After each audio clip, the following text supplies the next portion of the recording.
And now, tonight's presentation of radio's outstanding theater of thrills, Suspense. Tonight, the story of a supermarket and a young man who finds that after closing time, once the daily bustle is stilled, this very ordinary store becomes a place of danger and terror absolute. So now, with Hy Averback as Harry, here is tonight's suspense play, Never Steal a Butcher's Wife.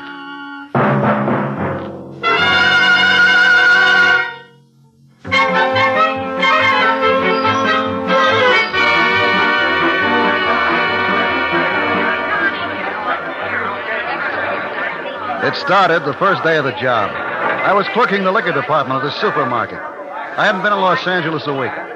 My brother, when I left New York, had given me this letter to a friend of his, a guy who owned a string of these supermarkets. The letter was about could he use me, I was a good fella, he could count it a favor, you know. And the guy had this opening, liquor clerk. And comes the following Monday, I'm at work.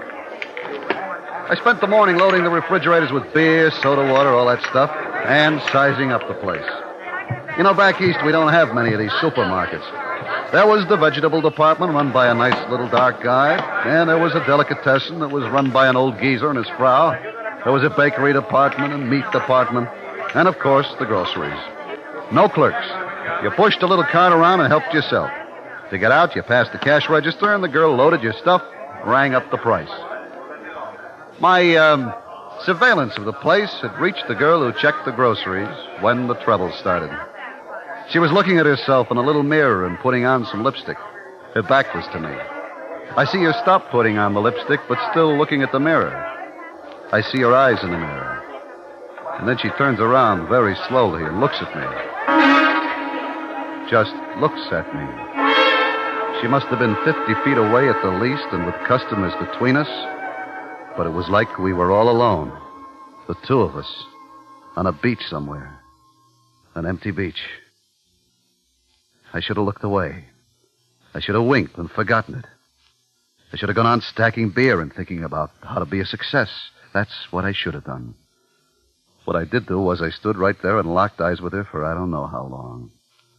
And all the time I was looking at her, I was sending her mental telegrams. Hey. You and me, baby. Hey, you. You and me. Hey. You and me, baby. Hey, what's the matter? Asleep on your feet? Huh? What'd you say? You're the new guy, huh? Yeah, I just started this morning. I'm Nick Arno. I work the vegetables. Harry Carr, pleased to know you. Yeah. Get 2 bottles of cold beer? Sure.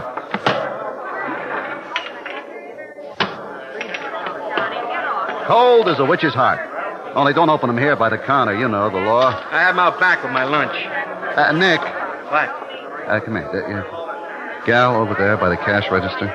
Mary? Is that her name, Mary? Yeah. What about her? That's what I'm wondering. What about her?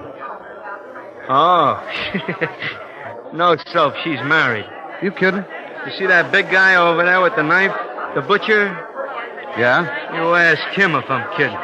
Well, who's he? Her husband. Oh. See you.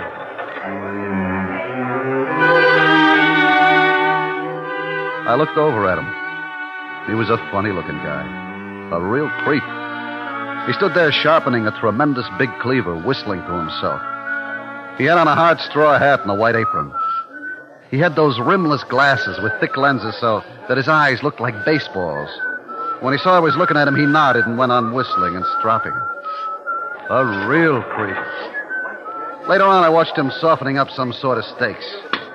He had a big steel mallet with points on it, and he was whanging away at this meat like a pile driver. And I watched him grinding, and slicing, and quartering, sawing the bones off some of the cuts. And always those eyes like baseballs, and that teeny little mouth lost in the big red face, whistling. And I looked over at her, and she was giving me the eye again.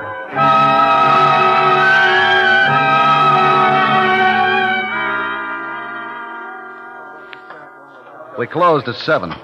The vegetable guys carted out the old stuff. The delicatessen man put away his pickles. I checked the register, counted my slips, and made my entries. Kraus, the butcher, was still there, packing and cleaning, putting stuff in that big refrigerator room back of the counter. But she had left. I got into my street coat and walked out.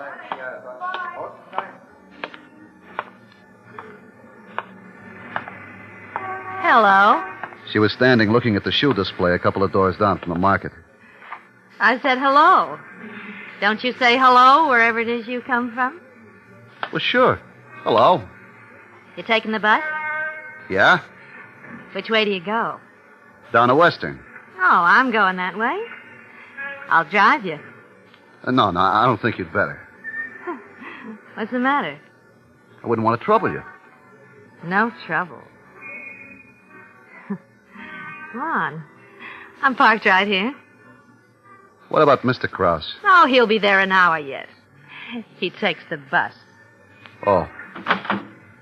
Come on. Well, come on. Don't be afraid. You're afraid of me. No, I'm not afraid of you. Well, then get in.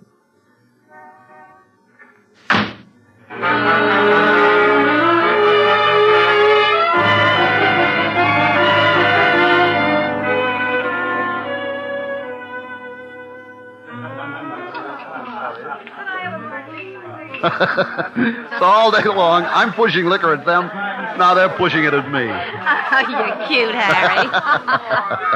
No, I mean it. You're cute. Yeah, well, so are you, baby. You really think so? Sure, baby.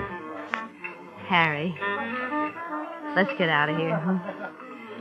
Go someplace else. Hey, I gotta work in the morning. Oh, silly. This is the morning. It is. Hey, Mac, what's the time? 1:45. Last call. You really think I'm cute, Harry? Well, sure, baby. But it's late. It's real late. Don't worry, sugar. Come on. I'll take you home.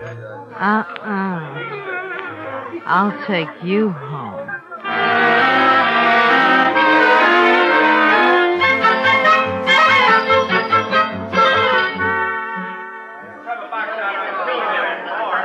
Of course, I felt lousy the next morning. I'm not much of a drinker.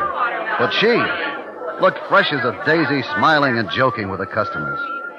I didn't look over there. I didn't want to. Didn't want to think about what must have gone on between her and Krause when she got in. He didn't look happy. I knew why.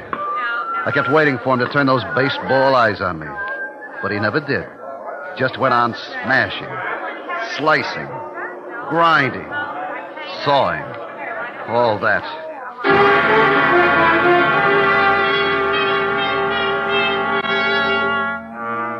When I came out that night, she was there. I tried to disregard her. Harry. But she said she had something very serious to talk over. And the way she said it, well, I got in the car again.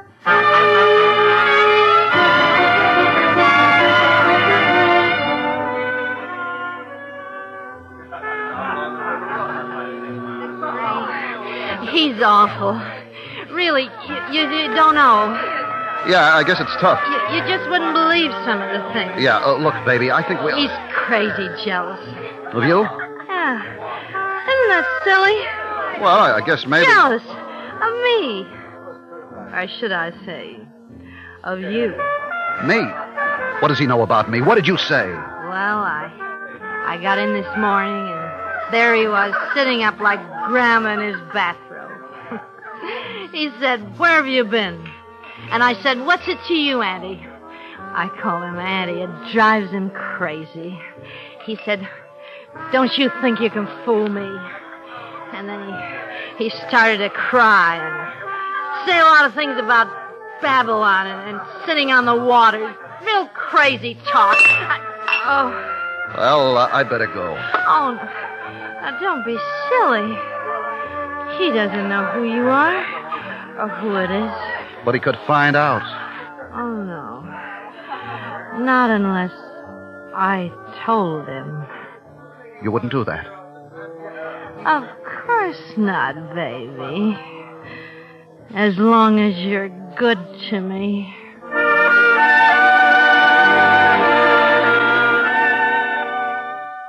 The next night, I stayed in the market. I was scared. Didn't want any more of that. I did inventory. I counted bottles. I cleaned the refrigerator. I changed the water in the soft drinks cooler. I kept busy. Across the market, Krause was moving around, cleaning up. And after a while, he took off his apron and his straw hat, and he came over. Hello, Mr. Cross. Yeah. Give me a bottle of beer. Sure thing. It's all right to drink it here? Well, sure. We're closed, ain't we? Yeah. Here's an opener. Thank you.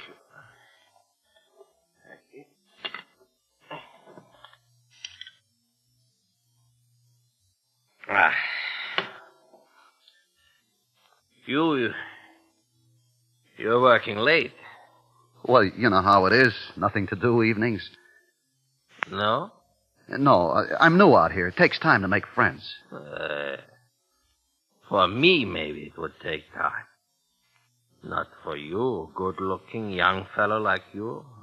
Well, I don't know. You're a big, broad-shouldered guy. Yeah, sure. Big. That's me. How's the beer? It's all right. Listen, you know my wife. Your wife? Yeah. You know her. Well, yeah, isn't she the one who checks the groceries? Yeah. Very nice-looking lady. You think so? Well, of course. Well, I mean, don't get me wrong. I mean it very sincerely. A very nice, respectable-looking... Yeah, sure. Now, listen. You noticed something funny goes on there? Funny? Somebody's playing around with her. I want to find out who. With her? You wouldn't believe that, would you? No, I should say not. Listen, do me a favor, huh? Sure. What? You keep your eyes open, huh? I will, Mr. Krause. I promise you. I find that guy. I find out who he is if it takes a year. Then I do. I kill him. Good night. Good night.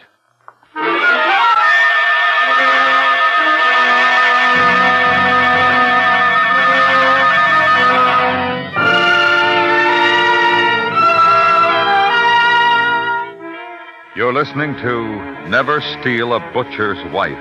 Tonight's presentation in radio's outstanding theater of thrills, Suspense.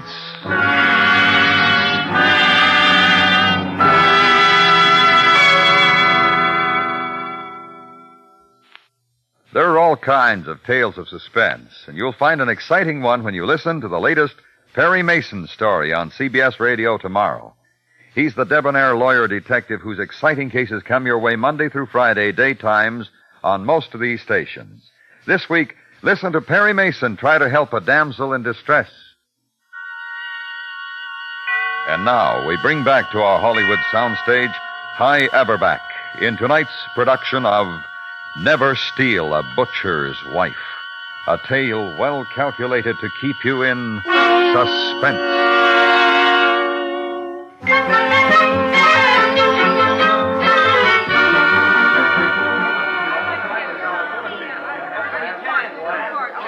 You see how it happens?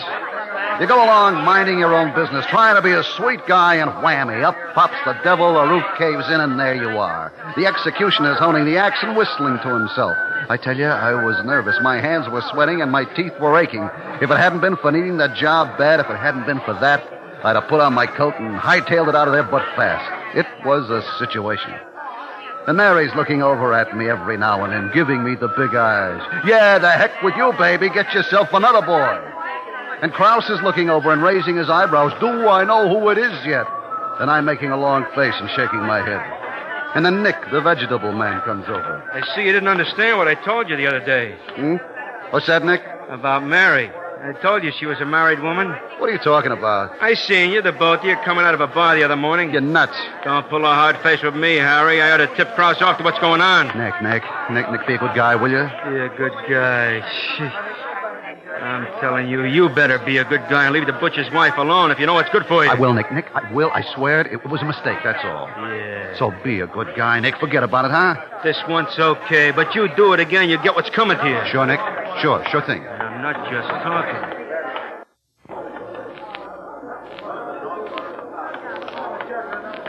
Harry. What? Blow, will you blow? Harry, I wish you wouldn't treat me this Blow, way. blow, get away. Look at me, Don't Harry. you know your husband is watching you? Oh, he's got his glasses off. He couldn't see Hollywood Bowl. You better be nice to me, Harry. Please, Mary, please go back to your cash register. Look, I want to see you tonight. No. Oh, yes. Look, understand me, baby. You're poison. Now get away. You'll see me, Harry. I don't Or want... you'll see Krause. All right. Where? I'll be parked around the corner. Around the corner. And don't be late.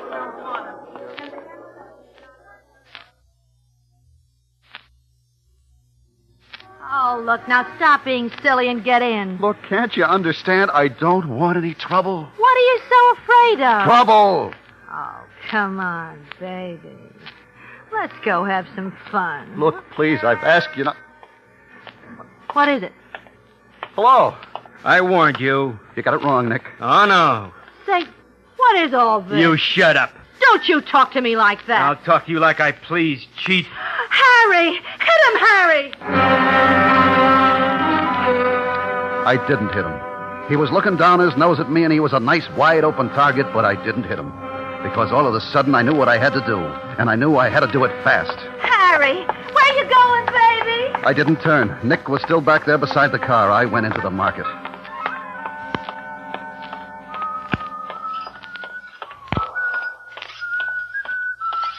Mr. Krause! Yeah. What? I found out. What? I can't hear you. What? I said I found out. I found out who it is.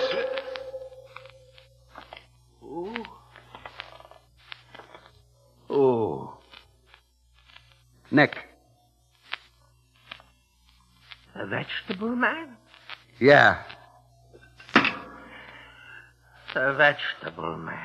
Now, look, Mr. Krause, I knew yesterday, but I didn't want to get him in trouble. I told him to lay off, but he said nuts. He said if I opened my mouth, he'd tell you it was me, that I was the one. Vegetable man. I'm sorry, Mr. Krause. I never did like him. I never did. Well, good night. Vegetable man.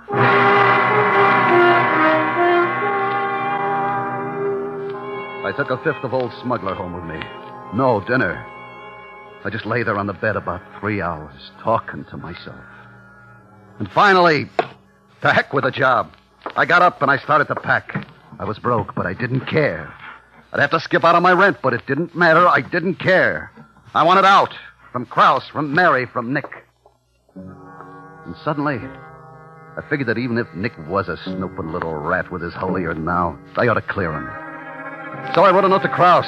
I said, I did it, Krause. Don't blame anybody else. I took the note in my bag and the key to the market, and I tiptoed out of the rooming house. I caught a bus and went to the market. The boulevard was deserted. I looked in through the glass door. In the back of the place, up high, there was a red neon beer sign that blinked on and off. On and off. I unlocked the door, went in, locked the door behind me. The place was eerie in the dark, what with that red light blinking on and off. 1 minute the place was pitch black, the next it was 1,000 little red lights bouncing off the canned stuff in the grocery part. I went to the butcher counter first, and I laid the note on the scale where he'd be sure to see it. Then I crossed over past the vegetables and the bakery, past the delicatessen to the liquor department. It was dark, and I kept bumping into things, and I thought, why am I acting like a criminal? I turned on the light. The whole place was suddenly dazzling. Hurt my eyes. I looked at the cash register. I was just thinking about maybe taking a couple of bucks when it happened.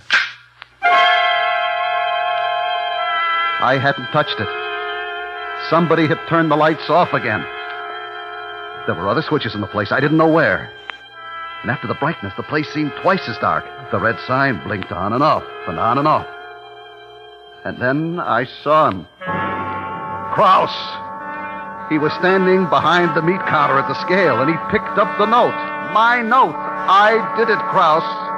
And he read it. I couldn't see his eyes, just the glasses.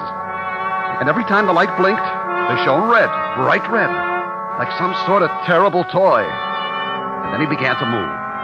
And it was like a movie that you see one frame at a time. Each time the light blinked on, he wasn't where he'd been before, but closer. Closer.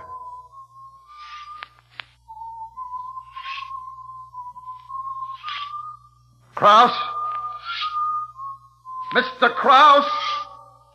Oh, no. No. No, Mr. Krause! Those red glasses kept coming at me. I edged toward the vegetables, and he moved too. I moved the other way, toward the groceries. There was a railing. I climbed over it, and I was in one of the long, narrow aisles of cans and bottles. The stuff was piled head high. I waited, hoping maybe he didn't see me. But he did. I hid behind a tower of dog food boxes. He sounded 30 or 40 feet away. I waited.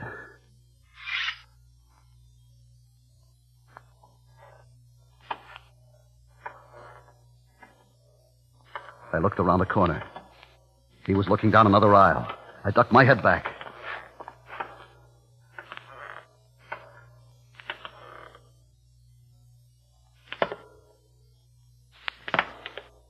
I couldn't understand that sound.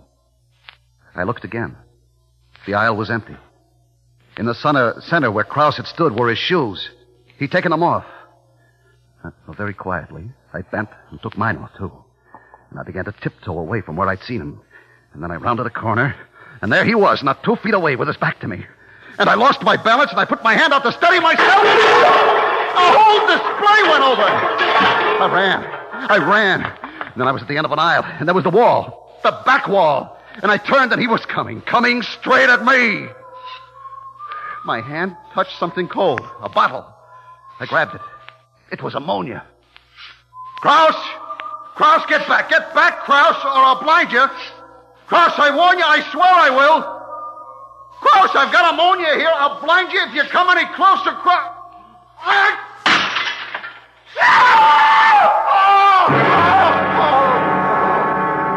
He stood there like a crazy blind giant, tearing at his eyes, the ammonia running down his face. I didn't wait. I ran past him, bumping him aside, ran and cut around the cash register and past the delicatessen and the bakery to the door. It was locked. The key, I'd left it in the lock, and it was gone. I tried to break the glass with my fist, but it was like steel. I tried to kick it, but I left my shoes behind. And Krause kept coming, feeling his way along, moaning, silhouetted in the blinking light, the red light that gleamed like a tongue of fire on the knife he held in his hand. I slid behind the counter of the meat department. Under my feet, the sawdust. I bent, scooped up a handful. His face was awful, twisted and gleaming in the blinking red light. His glasses were gone and his eyes were screwed tight shut in pain. He stopped 10 feet away, swaying. Then he opened his eyes, opened them as wide as he could, and moved his head from side to side, trying nearsightedly to see me. And then his head stopped moving, and holding it sideways, using one eye to see me, he came on, the knife held way back. And I waited. And I let fly with the sawdust and jumped to one side, my back against the wall, and he twisted and skidded in the sawdust, and he fell. And then he was very still for a moment. I waited, backing. He rose to his knees. In the blinking light, I saw the knife. He'd fallen on it. It was sticking out of the middle of his chest. Krause! Then, very slowly, he got to his feet. One hand over the place where the knife was. And then he started toward me again. There was a rack over the chopping block. He reached up and got a cleaver. I backed. Behind me, I felt a large, cold handle. The door to the meat storage room. I heaved it open.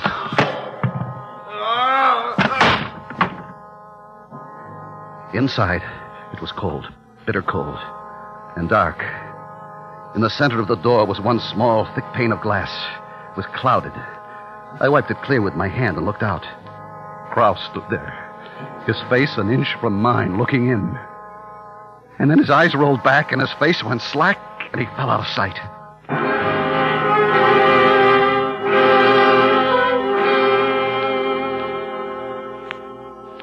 He was dead. I was sure of it. Now I felt around in the dark for the knob, but I couldn't find it.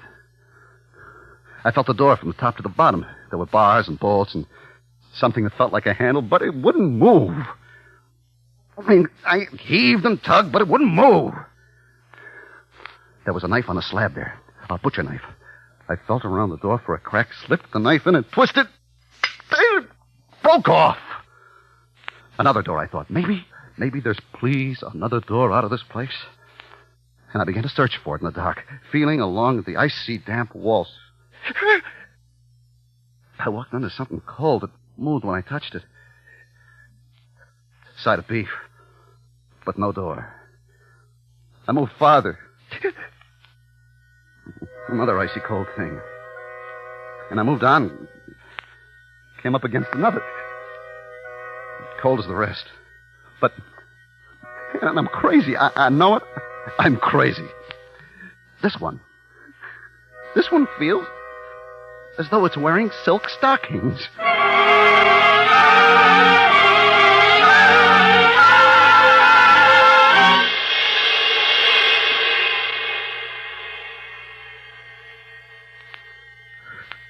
So here I am. It's awfully cold. Cold as a witch's heart. Cold as a tomb. This thing I have in my hand, this knife handle, I wish it had a blade. I know what I do, I know. But it hasn't. Anyway, I'm innocent of anything. They'll believe me. They will. There's a letter outside on the scale. It says, I did it, Krause. Don't blame anybody else. And there's my suitcase. That'll prove I meant to go away and not to cause anybody a hard time. And there's... Oh, the time goes slow. While I'm waiting and waiting and waiting, I'll tell myself the whole story again. And again. And again. It'll give me something to do, you know.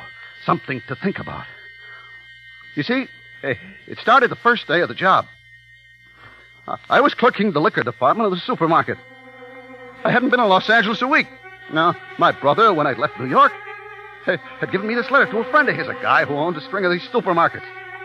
The letter was if I could use me, I was a good fella. He counted a favor, you know.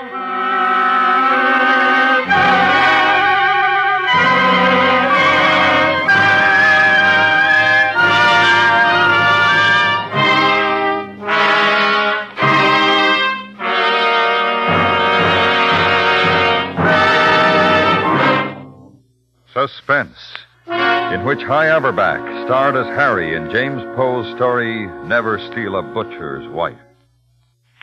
Enjoy tonight's tale of suspense. Well, there's a different kind of suspense on CBS Radio's Monday through Friday daytime serial, The Brighter Day. This week, Reverend Dennis and his family are the targets of a vindictive plot. Find out what happens.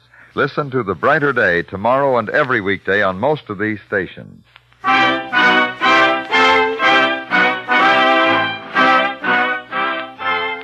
Suspense is produced and directed by Norman MacDonald, with music composed by Lucien Morawick and conducted by Lud Gluskin. Never Steal a Butcher's Wife was written for Suspense by James Poe and starred High Averback as Harry.